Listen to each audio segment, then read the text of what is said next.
Y muy bien, pues bienvenidos a todos a una nueva sesión de nuestro programa de mentoría para profesores de AP. Hoy tenemos gente de muchísimos estados diferentes. Recuerdo Texas, Illinois, New Jersey, California, la Florida. Yo estoy en el estado de Kentucky. Mi nombre es Diego Ojeda y soy profesor de español en la ciudad de Louisville, en el estado de Kentucky. Y soy también el coordinador y director de este programa de mentoría para profesores de AP. Este es nuestro tercer año consecutivo de la mentoría y por lo general tenemos unas 10 sesiones cada año. Esta es precisamente nuestra sesión número 10 el día de hoy. Así que estoy pensando que es muy posible que tengamos una o dos sesiones más, ya que apenas estamos terminando febrero. Entonces es posible que tengamos otras dos sesiones antes de el examen, antes de terminar el año escolar. Nuevamente, muchísimas gracias a CLED World Languages por apoyarnos, por patrocinar, sponsor este programa, ya que sin ellos sería imposible tener todas las herramientas que necesitamos para entregar este servicio a nuestros colegas, a nuestros profesores. Así que un abrazo a los amigos de CLED World Languages. Muy bien, entonces hoy chicos vamos a hablar acerca de la comparación cultural, presentando una comparación cultural efectiva. Y como siempre, lo que presento aquí son aquellas cosas que me han servido a mí durante 15 o más años que he estado trabajando y enseñando esta clase de AP Lengua. No se trata de venderles absolutamente nada. La membresía para este programa es gratuita. Y no se trata tampoco de prometerles nada, ningún milagro ni ese tipo de cosas que se ve tanto por ahí en línea, que esta es la magia, ¿no? Que se necesita para que seamos todos excelentes. No, es simplemente compartir la vivencia de clase y las cosas que han resultado eficientes para mis estudiantes. Y para ser honestos con ustedes, yo no podría decir que todos mis estudiantes siempre tienen un 5 en el examen de AP. La verdad, tengo estudiantes que tienen 3, hay estudiantes que tienen 4, hay estudiantes que tienen 5, hay estudiantes que no han pasado el examen también. Afortunadamente y gracias a Dios, pues no son muchos, pero sucede. Y tengo que ser muy honesto en eso. No puedo decir aquí que todos mis estudiantes siempre pasan el examen con 4 y con 5. Hay muchos factores que influyen en esto y son factores que nos afectan a todos, nosotros. Puede hacer que el estudiante venga con deficiencias de lengua, que le sea difícil. Preguntaban por ahí la otra vez en un grupo de Facebook que cuál era el nivel que necesitaba un estudiante para estar en una clase de AP.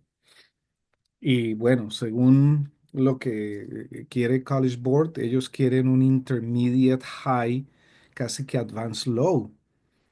Pero en realidad nuestros estudiantes tienen esos niveles y estoy hablando del estudiante normal, del estudiante que hace la gran mayoría de estudiantes en este país, que son estudiantes de español como lengua extranjera, que no estoy hablando de estudiantes de herencia, no estoy hablando de estudiantes nativos, no estoy hablando de estudiantes que están en programas de dual language. Estoy hablando de la gran mayoría de estudiantes que tenemos nosotros, que es el 90 y pico por ciento, que son estudiantes de español como lengua extranjera y que han venido tomando este idioma por lo general desde sexto, séptimo grado, octavo grado, cuando llegan a high school. Muchos de ellos hasta high school toman el español uno, dependiendo en dónde se encuentren, en qué tipo de escuela se encuentren. Entonces, pretender que nuestros estudiantes estarán en un nivel intermediate, high, advanced, low es un caos porque pone mucha presión en el profesor inmediatamente y nos mentalizamos para trabajar a ese nivel y nos damos contra la pared y nos encontramos con que muchos de nuestros estudiantes no conectan porque realmente no tienen ese nivel de competencia en la lengua.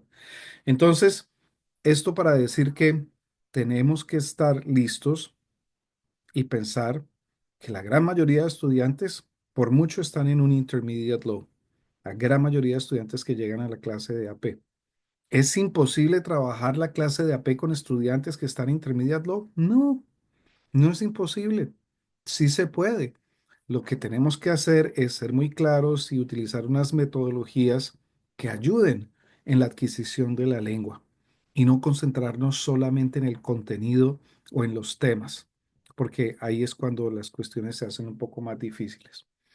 Entonces, la sección de la cual vamos a hablar hoy se llama la comparación cultural y es en el orden que presenta College Board las diferentes secciones del examen, la última parte del examen y es una parte que corresponde al aspecto oral de la lengua, en donde los estudiantes tienen que hacer una presentación sobre un tema específico. Esta sección del examen, pues, ha sido sugerida desde ya hace muchos años y todavía continuamos como con la misma idea, ¿no? Que vamos a comparar la cultura del estudiante con una cultura del mundo hispano de habla hispana. Am, de pronto sin tener muy en cuenta que en un país como los Estados Unidos esa diferencia no está tan clara. De pronto, cuando College Board pensó en esta sección del examen, pues sí había como una diferencia clara entre, bueno, esta es mi comunidad y la gente en Argentina, en Colombia, en México, pues tienen otros contextos diferentes y no conozco mucha gente hispana aquí en los Estados Unidos. Eso era el siglo pasado, pero sin embargo seguimos como bajo esa misma estructura cuando las diferencias ya no son tan abismales como en el pasado. Hoy día es muy normal que cada uno de nuestros estudiantes tenga amigos, vecinos, ah, miembros del mismo equipo, del deporte que jueguen, que sean de origen o de familia hispana. Entonces, terminamos comparando nuestra comunidad, nuestro hogar, con el hogar del chico que vive al frente. Y bueno, está bien. Son dos culturas diferentes, ¿sí? Pero vivimos en la misma comunidad, tenemos los mismos sueños y tenemos los mismos objetivos de vida y tenemos los mismos derechos. Entonces, cuando se establecen esas diferencias y se nos pide un examen que hablemos de las diferencias, pues no sé hasta qué punto estemos nosotros ayudando a establecer la comunidad que queremos, ¿verdad? Pero tenemos que hacerlo. Entonces, ¿cómo hacer para presentar una comparación cultural efectiva? Vamos por partes, profesores. Entonces, vamos a comenzar con qué es cultura y por qué es fundamental que nuestros estudiantes sepan qué es cultura, ya que por lo general cuando a ellos se les habla de cultura, lo primero que piensan es en celebraciones. Piensan en Día de los Muertos, piensan en el 5 de mayo y tal vez el mes de la herencia hispana, ¿sí? Para ellos eso es cultura. Entonces, a veces se confunden un poquito porque cuando se les habla de comparación cultural, ellos sienten que necesitan hablar es de ese tipo de eventos, de ese tipo de celebraciones. Pero se nos olvida que la cultura es simplemente una forma de vida, que la cultura es ah, una manifestación de la manera como nosotros nos enfrentamos a la vida diaria y que para ello entonces nosotros hablamos acerca de nuestras creencias, de nuestras costumbres, de nuestros comportamientos y de nuestras tradiciones. Entonces, cuando, por ejemplo, hablamos acerca de nuestras creencias, no significa que es que todo el mundo tenga la misma religión, pero ante un evento que puede ser un desafío en nuestras vidas, de pronto la comunidad hispana tiende a pensar, bueno, es lo que quiere Dios, ¿sí? O Dios me está dando un ejemplo, me está dando una lección, Dios me está enseñando. O sea, ¿qué son esas cosas internas que me hacen a mí interpretar la vida? Eh, las costumbres. Por ejemplo, yo nunca voy a tomar más de 2 Kleenex. Y en los Estados Unidos la gente toma siempre 2 Kleenex. Pero yo soy latinoamericano, siempre tomo solamente un Kleenex, ¿sí? Hay todo tipo de costumbres, como por ejemplo, nunca voy a dejar la sal encima de la mesa en donde voy a comer, ¿sí? Como en los restaurantes que ponen la sal y ponen la salsa de tomate y la mostaza.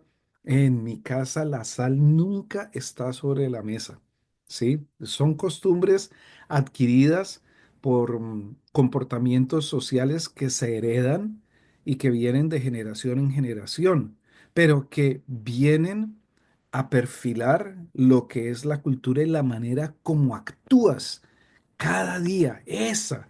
Es que es tan difícil para nuestros estudiantes que ellos entiendan que la cultura está presente en cada interacción humana, que cada vez que estamos hablando con alguien, no importa quién sea, de dónde venga, estamos viendo un ejemplo cultural frente a nuestros propios ojos.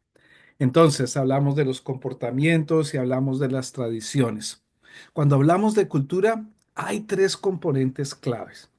El primero, que son los productos, es decir, las cosas que nosotros podemos tocar y las cosas que no podemos tocar. Entonces, elementos culturales tangibles como la comida o intangibles como la literatura. Sí, está bien, podemos tomar un libro en nuestras manos, pero lo que está diciendo la historia, lo que está comentando la experiencia del autor a través de la historia o del poema, eso es intangible, pero es real, es un producto. Entonces, que el estudiante vaya viendo que la cultura tiene 3 aspectos diferentes y que no solamente es, como dije al comienzo, cuestión de tradiciones y de celebraciones.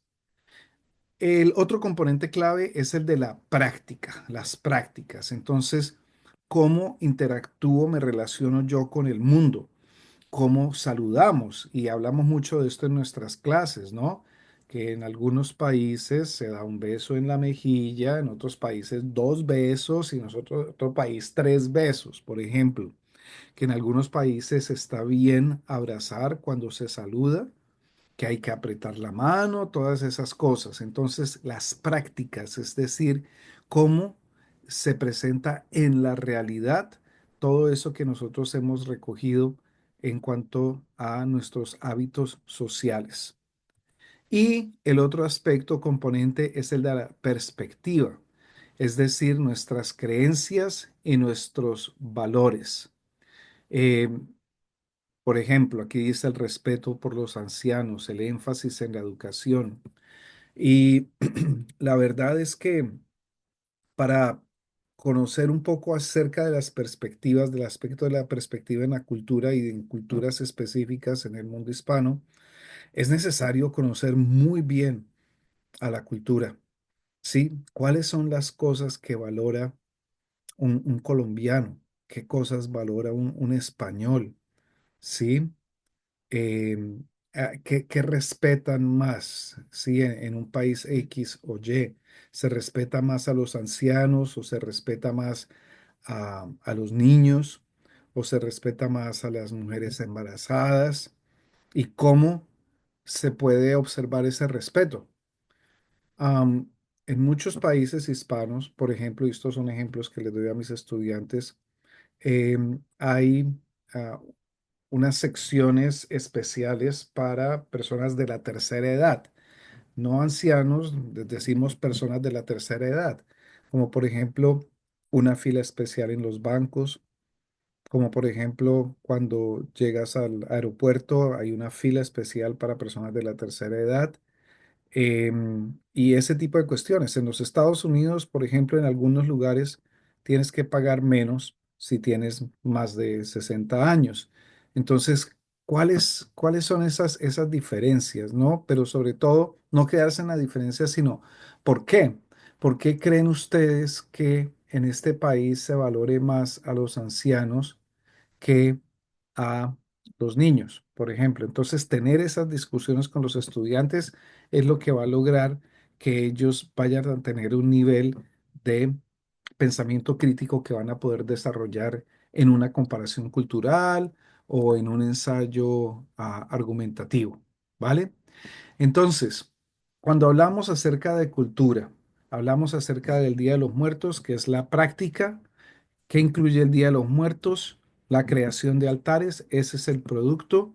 ¿Y para qué? Para honrar a los seres fallecidos. Es decir, la perspectiva es que la muerte no es un fin, sino una continuación de la vida. ¿Cuántas veces nos tomamos el tiempo para analizar cada evento desde esta forma? Entonces, mi primera sugerencia es, vamos a analizar cada elemento, cada aspecto de la cultura desde esos tres componentes clave: productos, prácticas y perspectivas, porque eso va a ayudar a nuestros estudiantes a entender mejor, pero sobre todo a adquirir y a recordar por qué es diferente esto de lo otro. Y no nos quedamos solamente en que, bueno, en Colombia está el Niño Dios y en los Estados Unidos Santa Claus, sin hablar de los productos, las prácticas y la perspectiva. Entonces, por eso, esa información acerca de la cultura es trascendental y es importante. Recordemos que la cultura define quiénes somos. La cultura define cómo nos portamos, pero la cultura también va construyendo la historia y va construyendo la memoria colectiva que tienen los pueblos, la manera como nos vamos comportando cada día como sociedad. Y esto va determinando también la manera como nosotros nos comunicamos con los demás.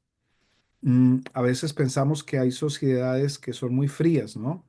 Que no son amables, o que hay sociedades que son muy amables. Entonces, todo eso tiene una razón de ser. Esa interacción entre las personas tienen que ver con todas esas experiencias culturales que se han venido acumulando a través del tiempo, no simplemente porque sí, porque son así y listo.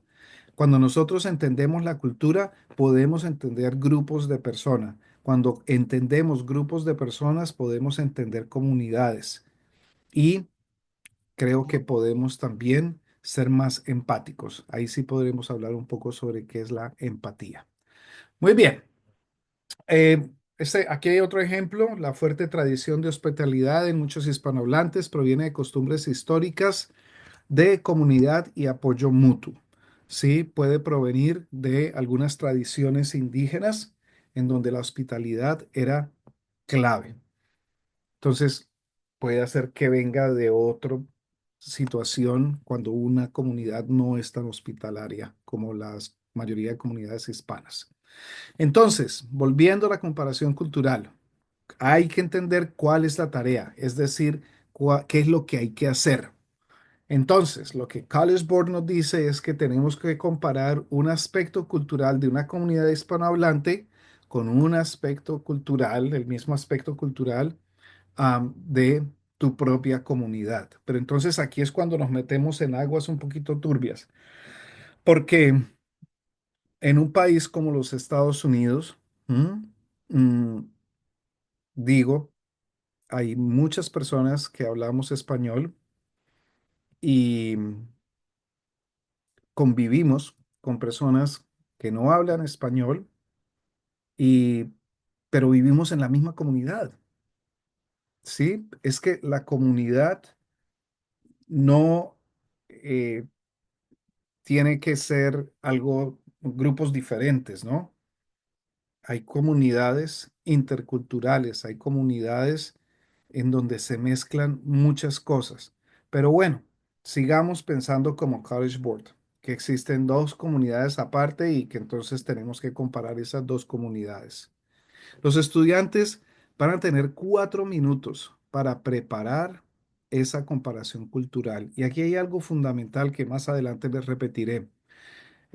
Muchos estudiantes quieren escribir todo lo que van a decir y eso es un problema porque entonces en el momento puede hacer que lo escriban, ¿sí? Puede hacer que tengan la habilidad en 4 minutos de escribirlo todo, pero una cosa es leer y otra cosa es presentar. Y cuando se lee, pues la rúbrica nos dice que tiene que ser una presentación, no una lectura. Entonces es posible que, a pesar de que pueda hacer una gran comparación cultural y esté tocando todos los aspectos que necesita tocar e incluir, puede hacer que no se gane el 5 porque suena mucho a lectura menos a presentación. Recordarles que siempre tengan la perspectiva de las prácticas, los productos y las perspectivas, no solamente datos de cultura, entre comillas, sino que siempre abran su cerebro a prácticas, productos y perspectivas, porque eso es lo que les permite a ellos contrastar. Entonces, hay diferentes ejemplos y más adelante les voy a compartir muchos ejemplos o ideas para que trabajen con sus clases. Aquí tenemos el ejemplo de comparar celebraciones navideñas en México y en los Estados Unidos. Recuerden cuál es el producto, cuáles son las prácticas y cuáles son las perspectivas. Por ejemplo, en Latinoamérica, la Navidad es diferente, ¿no? En los Estados Unidos en cuanto a la parte de la perspectiva, porque por lo general en Latinoamérica la Navidad es triste. Es triste, hay mucha nostalgia relacionada con la Navidad. Generalmente tendemos a pensar en los que ya no están o cómo era la Navidad cuando éramos pequeños, mientras que aquí en los Estados Unidos, pues la gente celebra la Navidad. Sí, y juegan, hacen juegos y esto y lo otro, pero siempre en Latinoamérica hay como ese tono un poquito nostálgico. Entonces, la vemos desde una perspectiva un poco diferente. ¿Por qué? Me preguntan mis estudiantes, pero ¿por qué, señor? Pues yo creo que tiene que ver mucho con nuestra formación católica, ¿no? Que en todo caso, inconscientemente nos sentimos culpables de la muerte de Jesús. Y la Navidad es el nacimiento de Jesús, pero sabemos que cuando cumplió 33 años murió por culpa nuestra y estamos celebrando el nacimiento de Jesús. Todas esas cosas son inconscientes y que de seguro nos hacen ser muy nostálgicos también durante la época de Navidad. Entonces, que los estudiantes piensen, piensen en eso. Temas frecuentes en la comparación cultural. Ok, entonces tenemos estructura y valores familiares, sistemas educativos, tradiciones y festividades, alimentación y hábitos de comida, problemas sociales como roles de género, equilibrio entre trabajo y vida personal, conciencia ambiental y sostenibilidad. Estos son como los temas grandes. Entretenimiento y música, influencia de la tecnología y las redes sociales. Y un ejemplo aquí, comparar la importancia de las reuniones familiares en España y en Estados Unidos. Tengo un documento aquí que les voy a compartir por el chat que se llama 20 temas que podrían utilizarse en la comparación cultural del examen de AP Lengua y Cultura. Tengan en cuenta que es posible que se incluya un tema que sea de mucha actualidad, ¿no? Obviamente no se van a meter con cuestiones políticas, pero por ejemplo en el tiempo del COVID podría ser que hicieran una pregunta relacionada con el COVID. Entonces, ¿cuáles son las cosas que están afectando al mundo hoy en día? También tenemos que tener esas cuestiones en cuenta para escoger ejercicios de comparación cultural que les sirvan a nuestros estudiantes. Entonces voy a copiar la dirección del enlace de este documento para compartirlo con ustedes y lo voy a poner en el chat para todos. Entonces, todos en la reunión, por favor, abran este documento para que lo tengan ahí guardadito. ¿Ok? Temas frecuentes en la comparación cultural. Ahora, estrategias de preparación para la comparación cultural. Importante, gestionar el tiempo, así como entrenamos a nuestros estudiantes a que hablen 20 segundos durante la conversación simulada. También vamos a estrictamente hacer ejercicios en los que les damos 4 minutos para preparar y 2 minutos para presentar. Gestionar el tiempo es muy importante. Tener que los estudiantes tengan en la mente la estructura simple de la comparación cultural, es decir, una introducción, comparar y conclusión. Entonces, eh, esa comparación puede ser similitudes o puede ser cosas que sean un poco diferentes, ¿sí? Se pueden concentrar en cualquiera de esas dos partes. Estudiar temas comunes, ¿no? Es decir, tener vocabulario para temas generales, educación, familia, tradiciones, problemas sociales, vocabulario que ellos puedan utilizar, pero acercarse al vocabulario desde una perspectiva muy general y aprender frases útiles para la am, comparación cultural. Por un lado, en cambio, una semejanza. Tengo otro documento que les voy a compartir con algunas frases y expresiones útiles que pueden utilizar. Entonces, aquí otra vez, desde esa perspectiva, si tenemos el tema de comparar los sistemas escolares de España y Estados Unidos, vamos a ayudar a que los estudiantes piensen en una introducción, que puedan comparar y que haya una conclusión. Am, Claro, por eso es tan importante que durante el año escolar nosotros estemos dando muchos ejemplos de diferentes países y de diferentes culturas. Am, Podemos hacerlo a través de presentaciones, podemos hacerlo a través de lecturas, podemos hacerlo a través de videos, pero siempre estar moviéndonos de un lado a otro porque no sabemos exactamente cuál es el tema que ellos van a tener que preparar en la comparación cultural.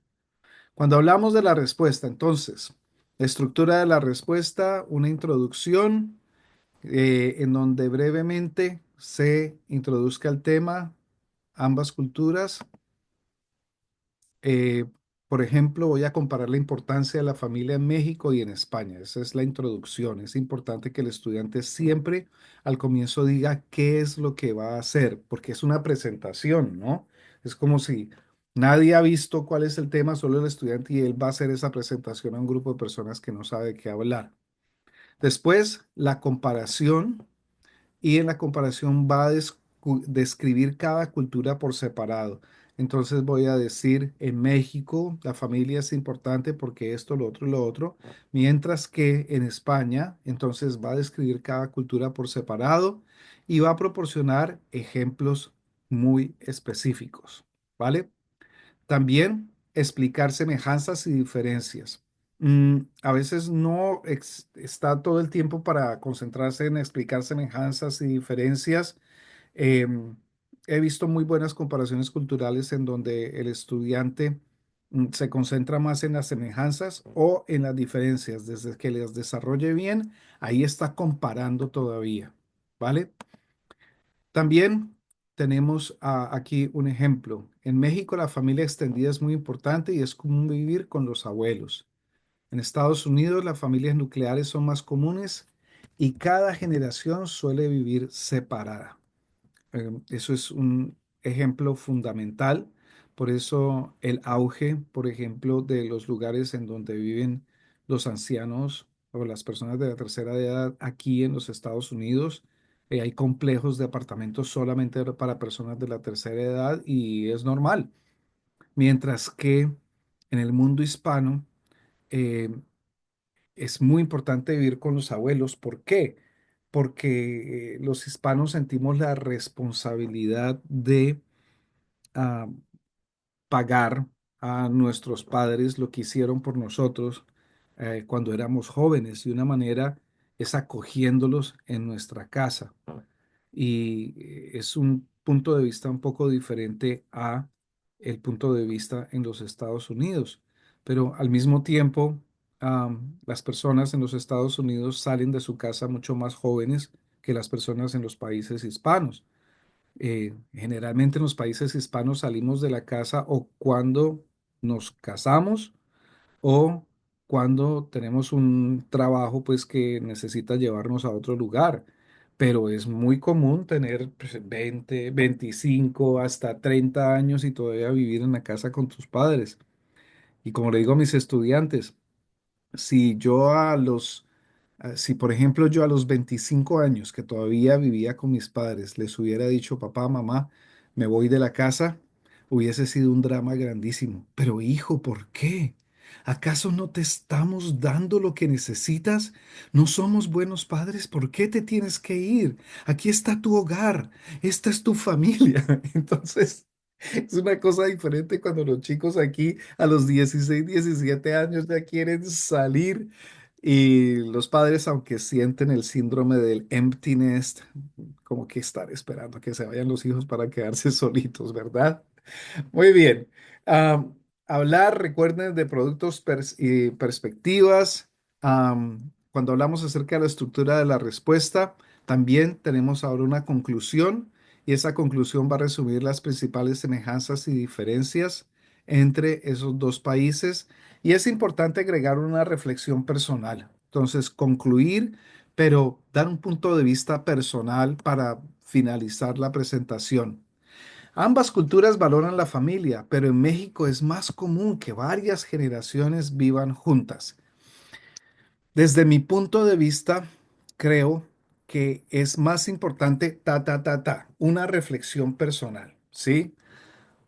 ¿Con qué está de acuerdo el estudiante? Vamos a ver un ejemplo aquí. En este ejemplo, que es el papel de los abuelos en las familias para el eje temático de las familias y las comunidades. Tenemos la introducción, presentación del tema y tesis, las palabras claves que podemos trabajar en la introducción, como para empezar, en muchas culturas se observa que en esta presentación voy a comparar por un lado, eso es suficiente para que ellos recuerden esto. Entonces, empezar, bueno, para empezar, en muchas culturas los abuelos desempeñan un papel clave en la familia y seguimos. Después seguimos, comparación de ambas comunidades. ¿Cuál es el objetivo? Presentar las características de cada comunidad para después compararlas. Palabras clave para esta sección, por un lado, por otro lado, en comparación con, a diferencia de manera similar. Ejemplo del desarrollo. Por un lado, en México los abuelos suelen vivir con sus hijos y nietos formando parte del núcleo familiar extendido. Más abajo, por otro lado, en mi comunidad en los Estados Unidos, los abuelos generalmente viven de manera independiente. A diferencia de, entonces, seguir desarrollando eso gracias a estas expresiones que nos hemos memorizado. Y concluir con el uso de palabras y expresiones importantes como en conclusión, como hemos visto, a pesar de las diferencias, ambas comunidades, es importante destacar que, y estas expresiones y palabras se pueden adaptar a cualquiera de los temas que nos estén entregando en la comparación cultural. Aquí está el resumen de las palabras que vamos a usar para cada una de las secciones. Entonces, en el chat, mis amigos, les voy a pasar copia de este documento para que lo tengan ahí. Uy, ¿qué estoy haciendo? Perdón. Para que lo tengan ahí en el chat. Por favor, abran la pestaña y la dejan abierta en la computadora porque no se puede copiar y pegar. ¿Ok? Muy bien. Entonces, ese es el ejemplo y las palabras claves que vamos a utilizar en la comparación cultural. Muy bien. Am, Nuevamente, aquí hay otras sugerencias de palabras que ya están incluidas en ese documento que les acabo de entregar. Cuando hablamos acerca de las perspectivas, también hay algunas palabras y expresiones clave que son importantes incluir en el cuerpo de la explicación y de la comparación en sí. Así que creo que estas no las había incluido en ese documento, pero puedo incluirlas para cuando comparte el documento nuevamente por email, ¿vale? Errores comunes que tenemos que evitar o el estudiante tiene que evitar. Primero, ser demasiado general.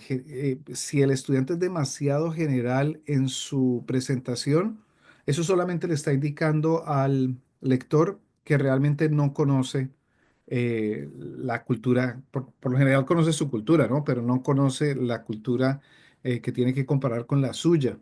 Y el problema también de la generalización es que van a caer en estereotipos. Y eso no es bueno. ¿M? Por ejemplo, hace algunos años el tema de la comparación cultural era el tratamiento de los animales. Y yo pensaba, hombre, pero pues, todos queremos a los animales, pero pues bueno, College Board me está diciendo que lo compare como si fuera tan diferente y es como que le está diciendo al estudiante es diferente, ¿sí? Entonces el estudiante como que se ve forzado a decir cosas como que en los Estados Unidos los animales son parte de la familia Y en el mundo hispano, los animalitos viven afuera de la casa, en los elementos, y no los cuidan tanto. Y ese año yo fui lector de las pruebas de AP y vi muchas generalizaciones que rayaban en el estereotipo. Entonces, ser demasiado general no es bueno. Otro error común es que se van a quedar sin tiempo y por eso es importante que nosotros como profesores hagamos la práctica cronometrada en la clase. Chicos, es cuestión de práctica. Puede ser que no escriban muy bien al comienzo, que no la preparen muy bien, pero entre más practiquen, mejor se van a sentir el día del examen. Esto es práctica constante. O repetir palabras constantemente, ¿no? No demostrar una variedad en el vocabulario también puede ser un problema en el momento de la presentación. No hacer una comparación clara, por supuesto. No hablar ni de semejanzas ni de diferencias claras es un problema también. Y como dije anteriormente, otro error común es leer en lugar de hablar con naturalidad, ¿sí? Es importante que los estudiantes sepan que esta es una presentación, no una lectura. Algunos consejos adicionales para que compartan con sus estudiantes también. Entonces, podemos trabajar algunos temas en nuestras clases, pero eso no es suficiente. Los estudiantes tienen que leer y ver videos y tratar de empaparse de temas diferentes también por su lado. Es importante que nosotros les digamos eso para que ellos también adquieran esa responsabilidad. Obviamente, ir a la página de College Board y escuchar ejemplos de comparaciones exitosas, cómo las han calificado, por qué las han calificado así. Obviamente, comparar con la rúbrica de la comparación cultural. Usar conectores para una fluidez natural, es decir, esas palabras y esas expresiones que estábamos presentando anteriormente. Ahora, siempre me gusta presentar am, unas presentaciones muy cortas que hacemos en nuestras clases de Español 4 y de Español AP, solamente para que el estudiante se relaje y tenga la capacidad de presentar cualquier tema. Entonces, tenemos que hacer de nuestros estudiantes mejores presentadores. Y aquí hay un ejemplo de un estudiante estaba en español 4 y tenía que hablar acerca de su abuelo. Y pues la idea era, bueno, vas a presentar acerca de tu abuelo. Puedes tener de pronto algún texto ahí en la imagen, pero vas a elaborar constantemente en lo que vas a decir acerca de tu abuelo. Lo importante es cómo elabores y cómo mm, unas las ideas y sobre todo que se vea tu personalidad en la presentación, que se vea su personalidad. Y esto también es un consejo para nosotros como profesores. Cuando nosotros damos una clase, cuando nosotros presentamos en una conferencia, si nosotros permitimos que se vea nuestra personalidad en esas presentaciones o en esas clases, tendremos muchísimo más éxito que tratando de hacer algo que es demasiado elaborado o que no somos nosotros. Entonces, aquí está el señor William Rue con un ejemplo. Vamos a ver si podemos verlo. Ah, saben que creo que no hice el audio. Voy a compartirles, voy a compartirles el enlace para que ustedes lo vean despuesito. ¿Ok? Sí, porque no compartí el audio por YouTube. Entonces, ¿qué es esto? Ah, ok, aquí está el enlace copiado y se los voy a poner en el chat para que lo vean más adelante. Ok, aquí va el videito y de paso se inscriben en mi canal de YouTube, que solamente tengo 13,000 seguidores, necesito más. Muy bien. Ya para ir cerrando, ¿qué aspectos culturales son importantes? Creo que el de la perspectiva y el de la práctica, y no tanto el de los productos. La perspectiva y la práctica son más interesantes para los estudiantes. Entonces, a mí me gusta hacerles esta presentación acerca de algunos aspectos culturales importantes de mi país, que es Colombia. Entonces llamo esta presentación Colombia Cultural y ustedes pueden hacerlo pues con el país que quieran, pero miren que la presentación no está hablando solamente de celebraciones, sino de cómo hacemos las cosas. Por ejemplo, en lugar de fiestas, nosotros tenemos rumbas. Y en las rumbas se baila. En las rumbas no solamente se escucha música. En las rumbas generalmente duran casi hasta la mañana siguiente. Es normal salir de una rumba a las 6 de la mañana, a las 7 de la mañana. Entonces, cuando le dices eso a los estudiantes, inmediatamente ellos empiezan a pensar, así no son las cosas aquí en mi comunidad, ¿verdad? Aquí en mi comunidad, pues vamos a una fiesta, escuchamos música, hablamos, puede hacer que comamos pizza, vemos alguna película, jugamos videojuegos y hacia la medianoche ya nos vamos para la casa. Como, ¡qué fiesta! Súper bien, ¿no? Entonces, en ese sentido, y después preguntarles por qué creen ustedes que existen esas diferencias. ¿Por qué? Escuchémoslos. No siempre hay una respuesta específica. Dejemos que ellos sean creativos y que nos digan por qué. Entonces me dicen cosas como, bueno, los padres son más flexibles en el mundo hispano, que los dejan quedarse hasta las 6 de la mañana. Pero yo les digo, bueno, sí y no. Porque los padres preguntan, bueno, ¿te vas a quedar ahí hasta qué hora? ¿De la casa de quién es? Generalmente los padres hablan con los papás del niño que está invitando a la casa y estas cosas. Entonces, analizar eso, ¿no? Otra cuestión, el tinto, el cafecito. Y yo le digo a mis estudiantes, yo bebo café desde que nací. Mi mamá me ponía el tinto en la botellita cuando era bebé. Sí, es una exageración, pero como colombiano, casi que no es una exageración, porque la verdad que el tinto, le decimos tinto y no es vino, no es en España. El tinto es un café expreso, un café pequeño, eh, y es parte de la cultura. Colombia vive la cultura cafetera, porque es un país cafetero productor. Eh, pero el tinto es muy importante en las interacciones sociales, muy importante en las reuniones. Lo primero que van a ofrecer es un tinto. Y cualquier tipo de reunión, una reunión de negocios, una reunión entre amigos, que es como ir a una cafetería aquí, pero una reunión de negocios, en una reunión, por ejemplo, en la escuela, entre colegas, pues muy raras veces la gente comparte el café, ¿no? El café aquí es algo más de la mañana, o llevar el café uno pues para arriba y para abajo toda la mañana. El tinto tiene implica esa parte social. También les comento a mis estudiantes, en la escuela donde yo trabajaba en Colombia, a mí me llevaban tinto a la clase. Al final de cada hora llegaba la señora de la cafetería y ella pasaba por todas las clases con una bandeja y tintos. Profe, ¿quiere otro tinto? Sí, después de cada clase, otro tinto. Entonces vivía uno así súper conectado, ¿verdad? Entonces, preguntarles por qué. Bueno, hablamos de la tradición cafetera, hablamos acerca del significado que tiene el tinto en diferentes comunidades y de pronto también esto tiene significados de leyendas, de mitología y de culturas ancestrales. La arepa, sí, entonces, ¿por qué la arepa versus el pan? ¿Y cuál es la diferencia entre comer pan y comer arepa? ¿Y de qué se hace? ¿Cuándo la comemos? ¿Qué tiene? ¿Qué lleva? Sí, hay todavía muchísimos lugares en mi país en donde la gente no come pan. No creo que ni conozcan el pan, porque es que el pan en todo caso es una imposición europea. La gente solamente come arepa y gran cantidad de tipos de arepas. En mi país, casi en cada región del país hay un tipo de arepa diferente.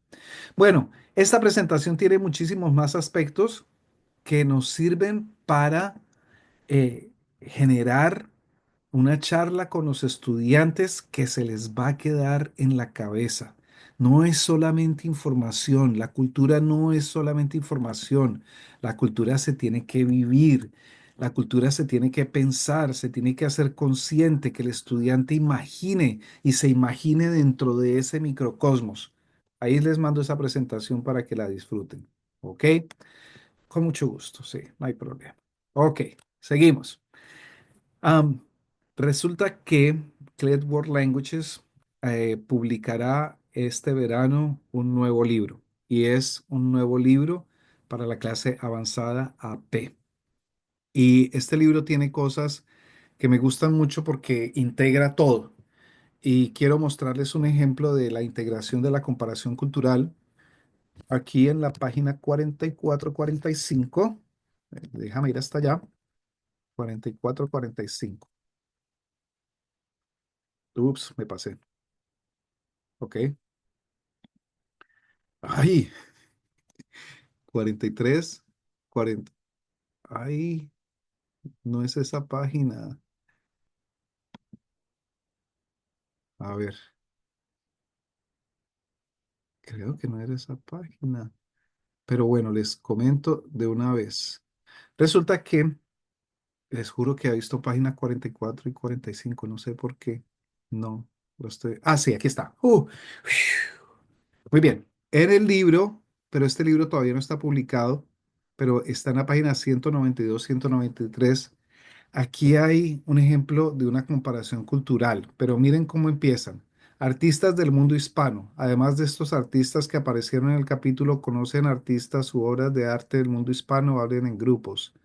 Y hay unos nombres de artistas. Arte e identidad. Es decir, hay una introducción al tema que se va a desarrollar en la comparación cultural y hay una lectura que tiene que ver con ese tema específico. Es decir, llevan de la mano al estudiante cómo preparar la comparación cultural, investigar un poquito, organizarse y presentar finalmente. En muchos de los libros de texto de hoy día solamente nos dan el tema, comparen esto con lo otro, pero me gusta que este libro te está llevando de la mano paso a paso y esto es lo que más ayuda a esos estudiantes que no tienen una competencia lingüística de Intermediate, High or Advanced Low. Sí, al estudiante hay que ayudarlo, llevarlo de la mano, hacer ese scaffolding y me parece que este libro lo presenta de una manera muy, muy acertada.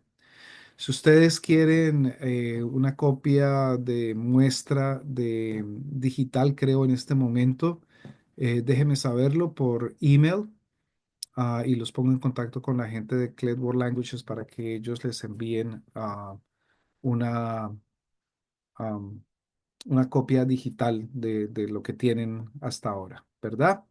Muy bien. Muchos de ustedes ya forman parte de nuestra comunidad.